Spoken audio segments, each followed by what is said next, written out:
Welcome back, everybody, to Podernity Cast. Today we'll be talking about Igor Grubich's The Black Peristyle of 1998.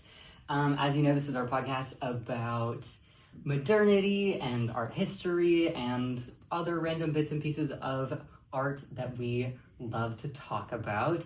I, of course, am Finley, and I'm here with Laure and Maria. So, hi everyone. The Black Peristyle. The Black Peristyle is a piece of performance art. On the morning of January 10th, 1998, 28-year-old Igor Grubich, is that how you say that? Yeah, it's Grubich.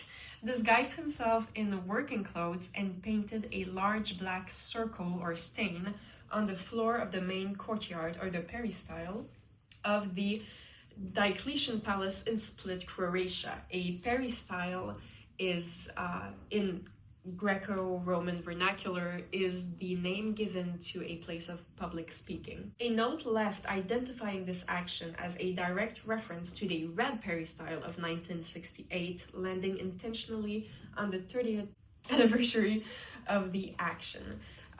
The Red Peristyle is another piece of performance art iconic in Croatia earlier in the decade, and it is a direct reference in this artwork.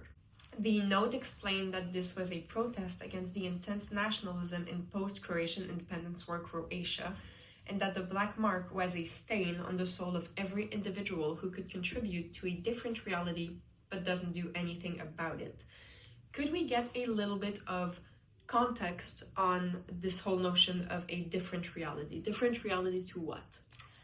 Well, the thing is, when Yugoslavia was dividing, there were several problems that intensified the conflict. The first one is that the country faced a post-communist reality when, back in time, as a socialist country, it was dragged between the Soviet Union and Europe, early stages of European Union, and economy of the country was boosted from both sides. But once the Soviet Union started to lose its interest in the region, the European Union also pulled out financing, and all of a sudden Yugoslavia faced economical issues, and it switched toward privatization, because it was already a time when socialism was losing to capitalism. And Croatia, in particular, was a richer area in the region, and it was not happy with decisions of a common government that was heavily influenced by Serbia and kind of corrupted by Serbia. So people felt that privatization also was robbing them of their public spaces. And Grubich himself, in one of his interviews, he said that it was a protest against privatization that was robbing people, because Croatia positioned itself as building a new independent country that was promising this liberation for everybody, but it turned into a country where a few people, they collected assets that before were common. So it's a traditional passage for countries that were under socialism, that they struggle to have a balance, and a lot of people just stole what was public before, and it became a corrupted government at the end. But another thing is that Grubich himself, he is half Croatian, half Serbian, and it was seen as dangerous not to align yourself with one side.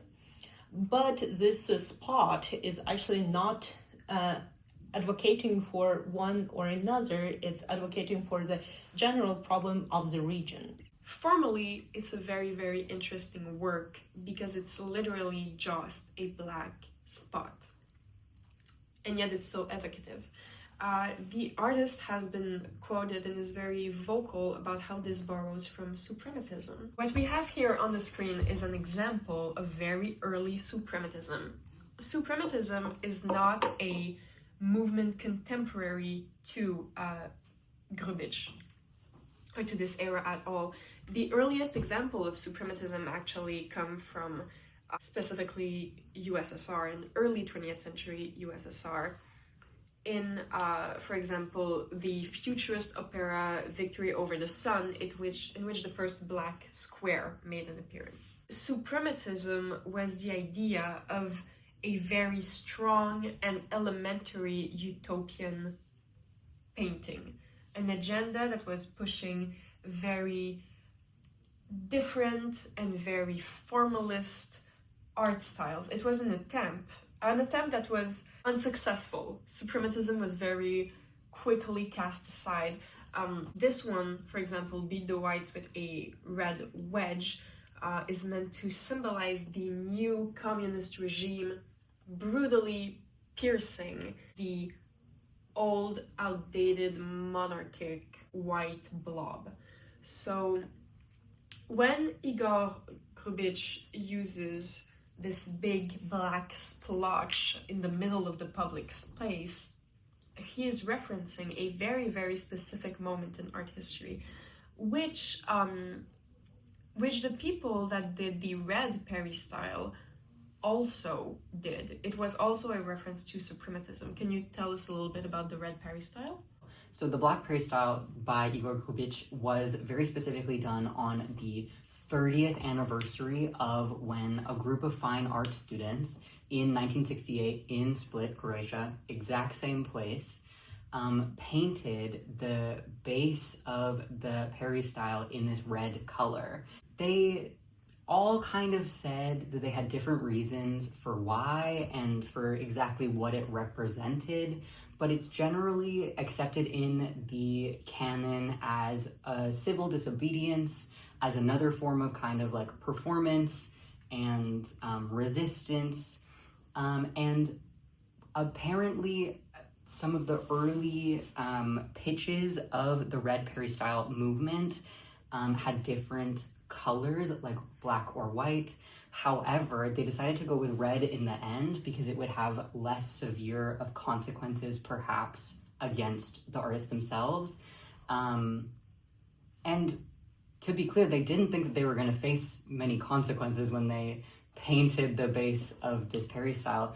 They actually, originally, these artists reached out to the police in Split and they said, hey, can we have a little bit of like, can you protect us in case people like get a backlash attack? Yeah, if there's any backlash. And the police said, no, this is vandalism, and charged them. So the red Peristyle is a direct reference in the black Peristyle movement. It's done in the same place. It was done on the 30th anniversary because the red was done January 10th, 1968.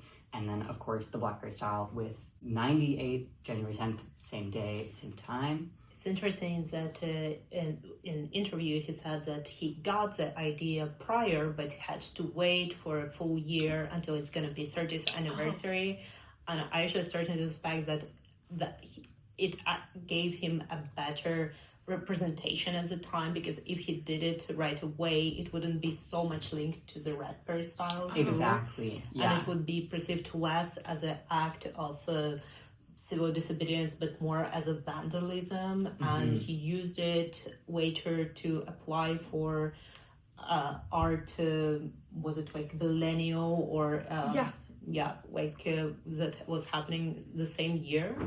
So it was a very good timing too for him. Yeah. Again, about the vandalism, it's really interesting that the original artists didn't think that they were going to face any consequences, because they actually did. They got charged with vandalism, as did Grubitsch in the 90s. And he originally was the state attempted to sue him or something along those lines because there was a lot of misinformation spread about the paint that he used. Right. Because he used a washable paint. However, a bunch of media outlets wanted to present it as a tar that would leave a permanent damage to the place. Yeah, and because this is a World Heritage Site, if you damaged it, that would have really come with some severe consequences. It's important, it's interesting when it comes to symbolism because he used a washable paint. He wanted to keep away from that discourse, but the idea of a permanent tar, that's what he's actually pushing with his work. He's talking about the stain on the soul. He's saying Absolutely. every individual has a part in the stain that we have on our nation. But practically, he washed it off. Yeah. It went off. It's gone now. It's gone. We have to note, though, that the Croatian intellectual discourse defended him. Yes. It was among intellectual circles and even in news broadcasts, it was defended as an act of free speech. Just mere months later, he won an award. Right. For, I forget the name of the word now, but he did win an award, and which, continuing the performance of the Black Peristyle movement in reference to the Red Peristyle movement, accepted the award on behalf of the group who did the Black Peristyle movement. Which was only him. It was only him. But what is interesting too is that he mentioned that the artistic landscape in Croatia and respectively the region was very small because a lot of people had to flee the war, and he wanted to make an act that will attract not just his fellow artists but also make a public interact, and in both cases the public backlashed and didn't really want to see it as a political provocation but as a pure act of vandalism. Which is interesting when speaking about the legibility of avant-garde work, since it is meant to incite public discourse. When talking about his work, Grubric mentions that he wants to bring back political discourse and discussion and resistance to the public place after the post-independence President Tudjman took the stage. And now we know Tudjman mainly for his very intense media suppression and censorship. So he wanted to bring back public discourse and conversation in a regime that did not allow it.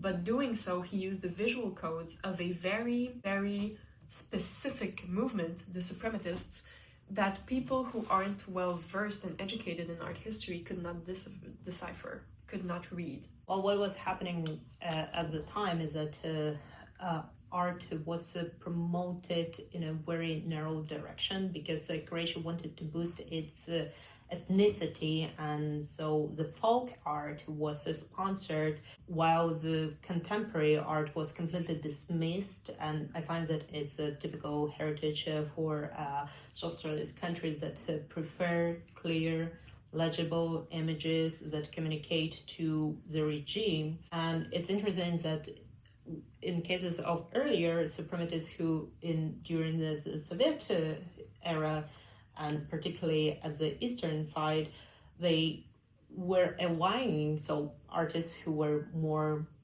abstract, they were trying to align themselves with the government. But in this case, this abstraction is actually moving away from the government and trying to criticize it. Of course, the conflict was very prolonged and often put on Serbia as a fault for extermination of different ethnicities, but at the same time, Grubric is arguing that Croatia was not that clean either. What was happening is that Yugoslavia, after Broz Tito died, it had 8 countries that had still one government, but Serbia managed to manipulate its ethnical dominance in the region, and it put on its side Kosovo and Montenegro and Bosnia and Herzegovina too. So it had a major vote, and Croatia was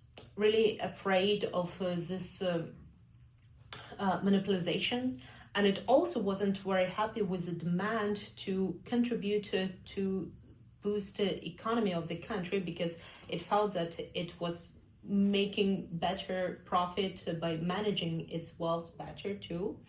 So Croatia had a memorandum and wanted to separate from the rest of Yugoslavia as much as Slovenia, but Serbia spread a propaganda for the native Serbs who were living at Croatia at the time, that if Croatia becomes a separate country, that ethnic Serbs going to be prosecuted there.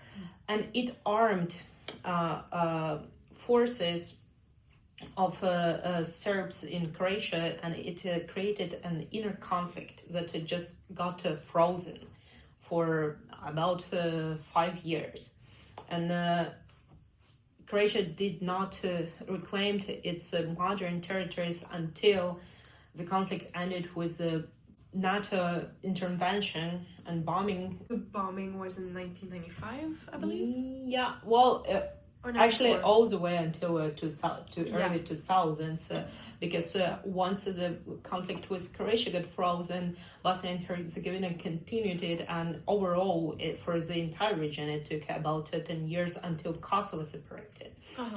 So it was very traumatic for both sides, and persecutions started much later. Persecutions of there is like a particular name that I forgot, but it mirrors somehow Second World War for crimes against civilians, and there were a lot of crimes done like that because there were attempts to do ethnical cleansings when there were mass massacres of different people and different ethnicities. It was maybe less so with Croatia, more with Bosnia and Herzegovina, but still it created a huge tension for the Grubik because, again, he was half and half Croatian, half Serbian, and his family was threatened with deportation of the country. Mm-hmm.